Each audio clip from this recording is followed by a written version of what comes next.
Hello everyone, তো মন্দারমণি ট্যুরের last part নিয়ে চলে এসেছি। আমি জানি অনেক দিন দেরি হয়ে গেছে, কিন্তু চলো যতই দেরি হোক অন্তত পক্ষে কাজ তো কমপ্লিট হয়ে গেল।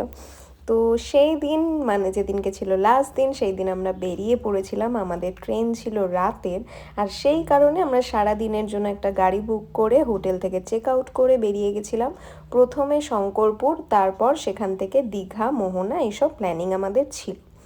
আমরা জানতাম না যে এই রাস্তাটা এতটা সুন্দর করেছে, এবং আমরা গেছিলাম অমাবস্যাতে, সেই জন্য দেখতেই পারবে যে কি পরিমাণ জলের স্রোত ছিল। আর এই যে আমরা শঙ্করপুরে চলে এসেছিলাম, এই দিনকে যেটা সবথেকে খারাপ বিষয় ছিল সেটা হচ্ছে রোদের তেজ এবং তাপ। এই একটা দিনেই আমাদের সবার সানবার্ন হয়েছিল, কারণ প্রচণ্ড গরম ছিল। আর তারপর দুপুরবেলাতে চলে গেছিলাম খাওয়া দাওয়া করতে, কারণ ঘুরতে ঘুরতে দুপুর হয়ে গেছে।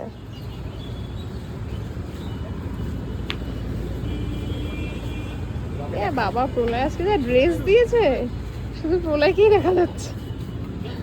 যা ড্রেস আমাদের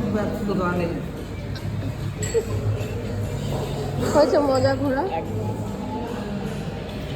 বাড়ি যা না, বসে আছে কালো ভূত। তো আমরা ভাবছিলামই কোথায় যাওয়া যায় কোথায় যাওয়া যায়। তারপর গুগলে সার্চ করে দেখলাম যে কষে কষা রয়েছে এখানে কাছেই। তো ভাবলাম যে চলো তাহলে কষে কষাতেই যাওয়া যাক, কারণ মামুনি বাপি কেউই আগে কষে কষাতে যায়নি।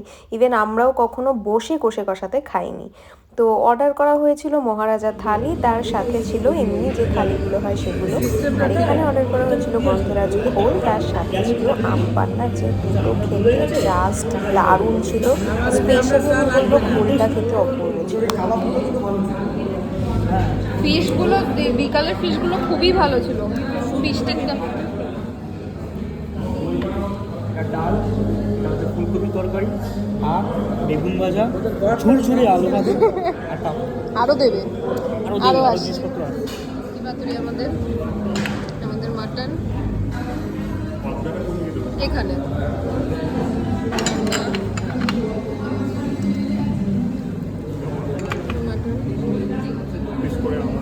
ঠিক আছে, ওই দিকে দিয়ে দিন। না খাস না, খেলে মিষ্টিটা ওদিকে দিয়ে দিন। আসছো না, আসছো না, এই কারণে সত্যি তাই।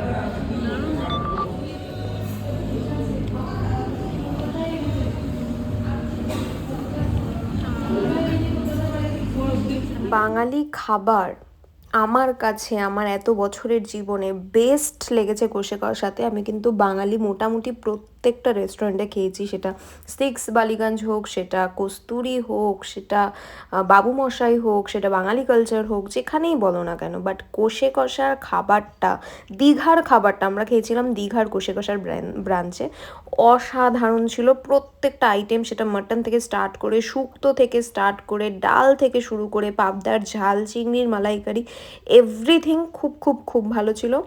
আর দীঘাতে গিয়ে আমরা জাস্ট ভাবছিলাম যে আমরা এটা কোথায় আসলাম, কারণ মন্দারমণিতে ঠিক যতটা আমরা ফাঁকায় ফাঁকায় ঘুরেছি, দীঘার অবস্থা ঠিক ততটাই খারাপ ছিল। লাকিলি একটু যখন দুপুরবেলাতে আমরা গেছিলাম, এই জায়গাটা দেখো শুধু, অনেকটা বীচ ধরে হেঁটে যাওয়ার পর আমরা এই সুন্দর ফাঁকা জায়গাটাকে আবিষ্কার করেছিলাম, যেখানে আমরা অনেকক্ষণ সময় কাটিয়েছি।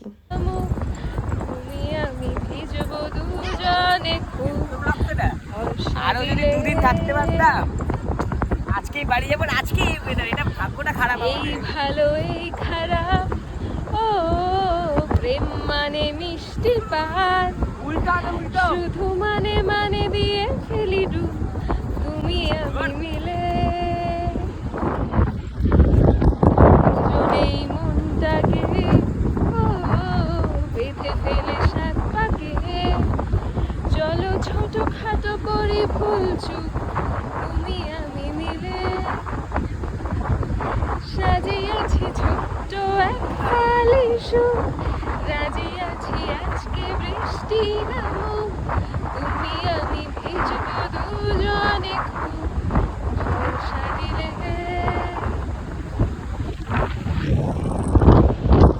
হ্যাঁ হ্যাঁ জানি, ভীষণ বেসুরো আমি গান গাই, কিন্তু কিছু কিছু মুহূর্ত নিজের জন্য থাকে, আর ওই মুহূর্তটা ছিল আমার জন্য, যেটা আমি চেয়েছিলাম সব সময়ের জন্য রেখে দিতে। এই জন্যই তো আমি তো বলবো।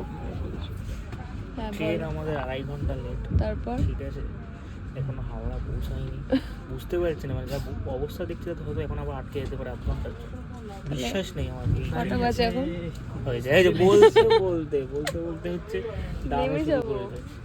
আমি এই ট্রেনটায় আগেও কাজ করে ফিরেছি, তো জানতাম যে ট্রেনটার লেটের বাতিক রয়েছে অলমোস্ট 2.5-3 ঘন্টা। আগের বারও লেট করেছিল, এইবারও তাই হয়েছিল, সেম অনেকক্ষণ লেট।